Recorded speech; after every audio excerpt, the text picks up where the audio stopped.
Welcome to EPG Pathshala. I am Dr. Mrinmoy Pramanik. I teach comparative Indian language and literature at the University of Calcutta. Now we'll discuss comparative literature, drama in India, and this module is on Vijay Tendulkar's Shantata, quote Chalu Aahe. This content is written by Abu Saleh. Now let us discuss about the dramatist Vijay Tendulkar. Vijay Tendulkar was born in 6th January 1928 in Kolhapur, Maharashtra, which was then colonial India. He died on 19th May 2008 in Pune, Maharashtra. He was one of the renowned Marathi playwrights of the country. Most of his plays are based on real incidents which throw light upon various aspects of the society. His plays are translated and performed into many Indian and non-Indian languages. Personally, he has also translated many literary works from Marathi to other Indian languages. Thus, one cannot confine him to Marathi language and literature alone. Tendulkar's father, Dhondapant, worked as a clerk at a British publishing house and later started a small publishing house of his own too. Their house used to be full of books and many writers frequently used to visit them. On Sundays, his father used to take him to his friend's bookshop. All these incidents created a literary atmosphere around him, and his father always encouraged him to read more. The foundation of his early education was laid at the municipal schools, where he began to write at the age of 6. However, due to his father's illness and elder brother's absence from home, required him to take up the family's responsibilities at an early age. He began to work in various publishing houses as a proofreader. Also, Tendulkar's interest in literature developed because of his teachers like P.G. Sahasrabuddhe, N.M. Santa, and V.V. Vokil. Vokil was a known Marathi writer who helped Tendulkar to refine his writings. He began his career of journalism in 1948 onwards and worked for many newspapers like Navabharat, Maratha, and Lok Satta. He also wrote for Maratha Times and Manus. While working for Maratha, a Marathi language newspaper, Tendulkar came in contact with Prahlad Keshav Atre, also known as Acharya Atre. Atre was a multifaceted personality who had left great impacts on Tendulkar. In this way, both his career as a journalist and the atmosphere at home contributed a great deal in understanding human society, and that developed his passion for writing. Works of Vijay Tendulkar. Now let us talk about his works. Tendulkar has written many poignant and social-oriented scripts, television series, essays. However, he is widely known and revered as a Marathi playwright who has changed the course of Indian theatre as well. He was a prolific writer who has penned down 31 full-length plays and 23 one-act plays, children's dramas, 4 short stories, 2 novels, and so on. In his However, one finds a shift in terms of themes in his initial period. He has explored the themes based on middle-class society and issues concerning them like low income, unemployment, rent, marriage, martial issues, suppression, and ill treatment of women, and so forth. Dramas written during the later part of his life explored the socio-political and historical dimension. The following are some of his most notable plays of Vijay Tendulkar: Santa, Kot Chalu Aahe, Ghasiram Katwal, Sakharam Vindar, Kamala, Gridhade, and so on. Vijay Tendulkar is the recipient of various literary and prestigious honors like Maharashtra State Government Award, which he received twice, Maharashtra Gaurav Purashkar, Sangeet Natak Academy Award, and Fellowship, Academy's highest award for lifetime contribution, and so on. For his literary contribution, he was given the Padma Bhushan by the Government of India. There are various other awards and recognitions in his credit too. Now let us talk about the literary style of Tendulkar. Tendulkar's plays are well crafted and his stage direction assure good production. His writing style seems to be at surface level very simple but contains deep meaning. He makes use of songs and employs distinct styles and languages to portray complexities of human characters in his plays. He does not present his characters in black and white shades, rather, he sees them in grey, a combination of black and white. In other words, he tries to say that no one character is completely good or bad. They are the combination of both the sides, a reality of all human characters. Thus, his characters are the product of both good and evil. He majorly brings out the issues of middle class society that are contemporary, like issues of patriarchy, gender, politics, and violence. Another matter is he never provides a solution or happy ending in his plays, rather raises questions that leave the readers or audience sensitized about the issues with which the play dealt. Background of the play. The play we will be discussing, Shantata Chalu Aahe, was written for a theatre group called Rangayan and was first performed in 1968. It is to be said that the play is based on the Die Parny, 1956, or The Dangerous Game, a novella by Frederick Durand, a Swiss dramatist. It is also said that the playwright overheard a conversation during one of his train journeys and then written the play.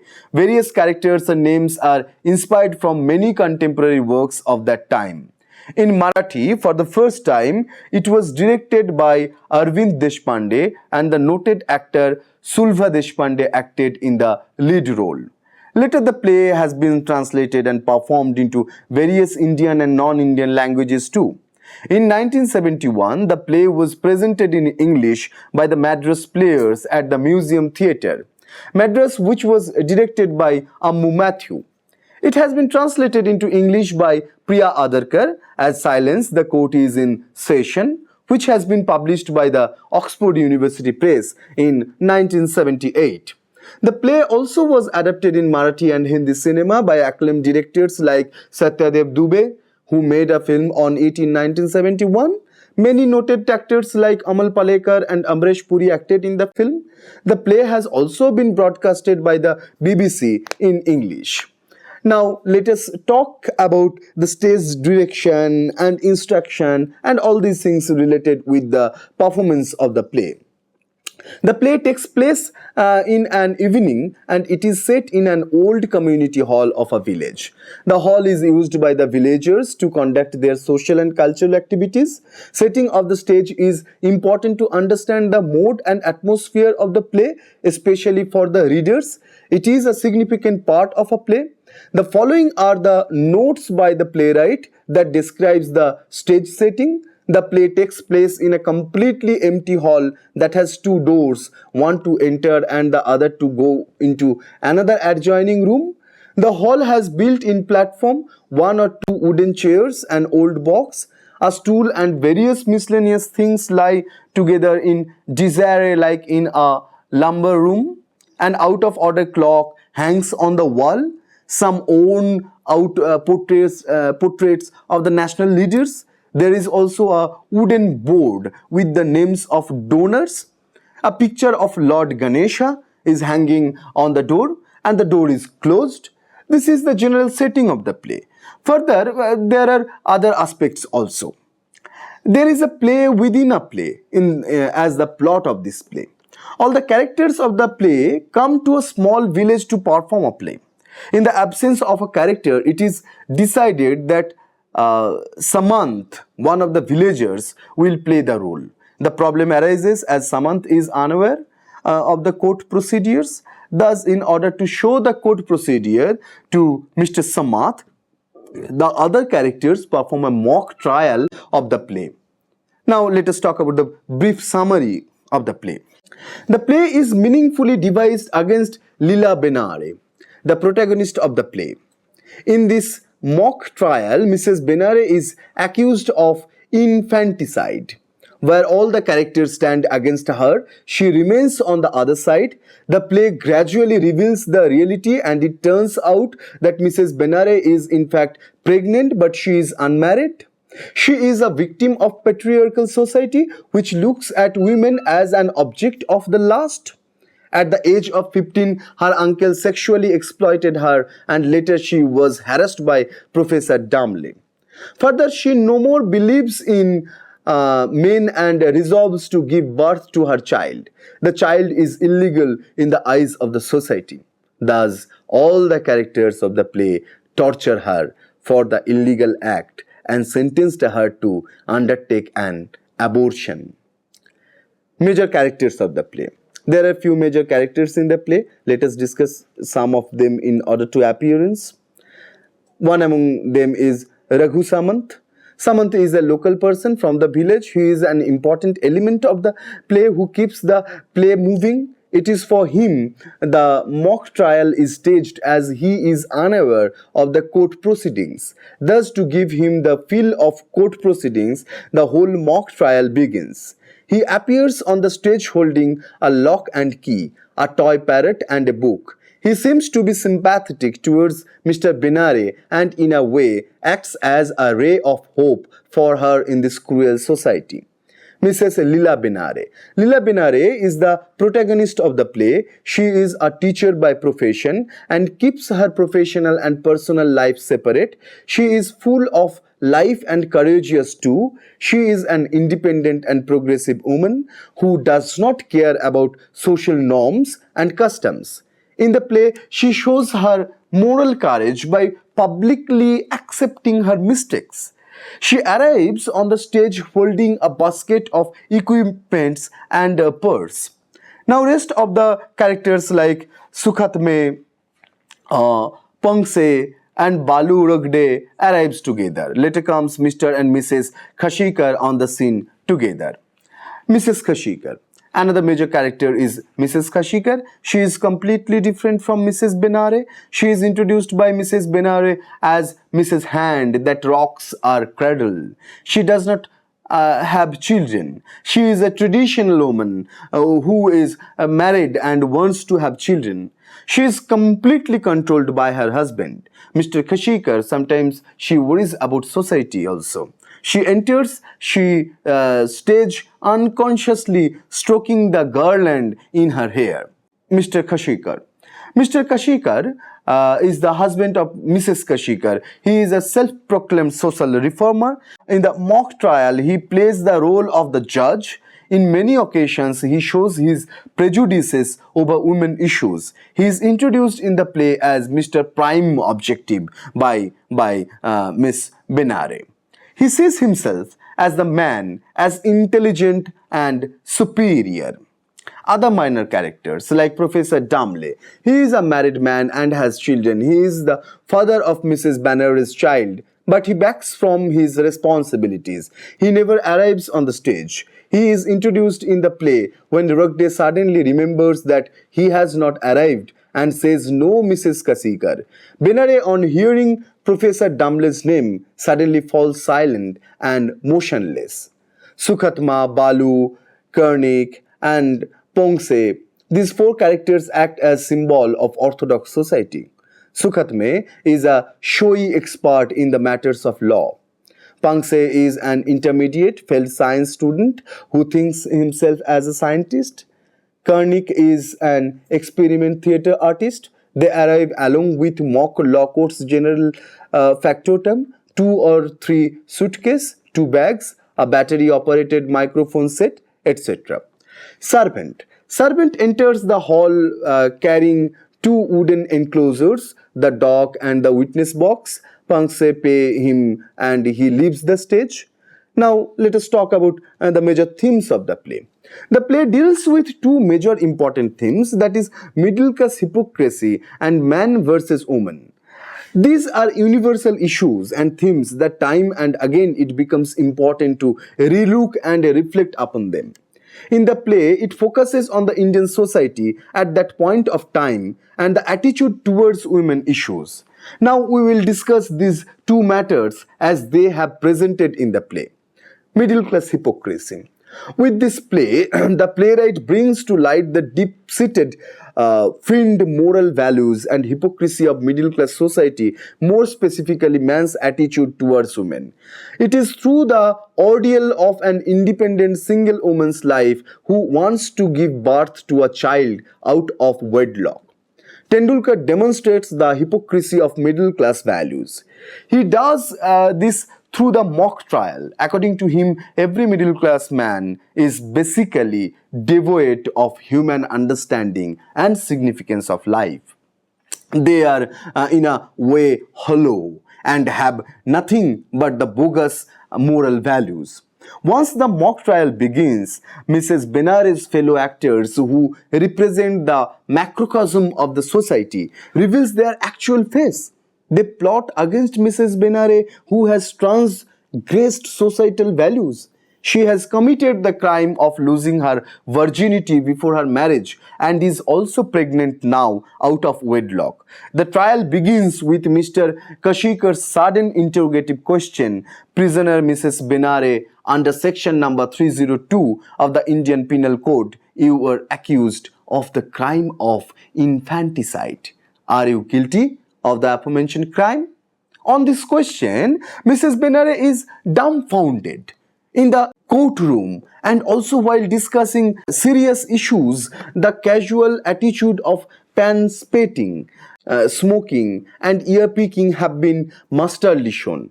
Here the dramatist points out towards the careless and ruthless attitude of the society. Moreover, whenever during the trial Mrs. Benare's expression change, her persecutors become curious to know about her personal life, a typical middle class attitude. All these upholders of the societal norms give long speeches on importance of motherhood, and at the same time they do not hesitate to kill a child who is the result of an illicit relationship. They also show concern towards future generation, unconscious of their own faulty moral values. In this act of cruelty, women also, out of jealousy, participate and indirectly help in sustaining patriarchal societal norms. Mrs. Kashikar, out of inferiority complex, insecurity, and jealous of Mrs. Benare's independence, never leaves an opportunity to insult and taunt her. Man versus woman. This is a woman-centric play, we may call it, that reflects upon how women are silenced in patriarchal society. The playwright, through Mrs. Benare, expresses the atrocities carried out on women by patriarchal society. Mrs. Benare, a woman who is struggling for survival, is caught like an animal in a dock and silenced. She is trapped and hunted like an animal. The door being locked from outside and Mrs. Kasikar's dragging her to the dock and frequent usage of the word game shows how women are victimized and isolated in the society. Society does not allow women to freely think and become independent. The character says, "My private life is my own business. I will decide what to do with myself." Her ideas are very clear. She is not hypocrite. "My life is my own. I have not told it to anyone for a job. My will is my own. My wishes are my own. No one can kill those, no one. I will do what I like with myself and my life. I will decide." But she has to succumb to the societal rules and she is forced to remain silent. In this society, a woman is forced to live a life dictated by others when Mr. Kashikar expresses that marriage is the very foundation of our society's stability. Motherhood must be sacred and pure. This quote takes a serious view of your attempt to dynamite all this. Thus, he declares that she would destroy her child. Women are subjugated and controlled where she is not allowed to take decisions of her life. In this manner, their actual achievements and creativity remains unnoticed, like Miss Benare is treated by the school authorities. Society loves and respects women as mothers, but somewhat they are relegated to lower status. In the garb of mother, they are powerless as they become take career but not the decision makers. This is expressed in Sukhatma's words. I quote, "But when there is woman in the dock, the case does have a different complexion." I unquote. And he also says, woman is not fit for independence. Kashika says our society should revive the old custom of child marriage. Thus, the play brings out the universal problem into light, and it ends with the monologues of Mrs. Benare, who says, "Their lips are full of lovely, worn out phrases, and their bellies are full of unsatisfied desires." She further says, "This body is a traitor, but this body is necessary to rear a child, to show it the light of earth." And here, again, the rules of male-dominated society impede the free woman's right to raise her child on her own. He, the child, must have father to call his own. This monologue raises many issues and is specifically pointed towards Professor Damle and to men in general. Other relevant issues discussed in the play are like the play majorly explores man and woman relationship in various forms, such as husband and wife like Mr. and Mrs. Sukhatma, Mr. and Mrs. Kasikar, employers and employee like Nana Sahib, the chairman of the educational society where Mrs. Benare teaches, and Mrs. Benare. The play deals with humanistic and anti-human behavior of our society. It talks against the orthodox society which has established certain values. The play raises important questions against power and authority embedded in the masculine society. It tries to break the idea of patriarchy, which oppresses other gender in various ways. This play has exposed the hypocrisy of social customs in the name of traditional practices. It also focuses on women and celebration of womanhood. There are also various issues as these which have been raised in the play. Some critics have also criticized the writer for presenting women in vulnerable situations and context. Now, let us summarize the whole discussion. So, in this module, we have discussed about Vijay Tendulkar, the prominent Marathi playwright, who have been widely translated in different Indian languages and widely performed in different Indian stages. We came to know about his personal, journalistic and literary career. We also learned about Tendulkar's works and his style of writing. Further, we have discussed the play Shantata Chalu Aahe. We came to know about the background of the play. We have discussed the plot and brief summary of the play. Then we have also analyzed the major and minor characters in it. After that, we have focused on major themes and other relevant issues discussed in the play. For more on this module, please find e-text, learn more and self-assessment tabs. Thank you.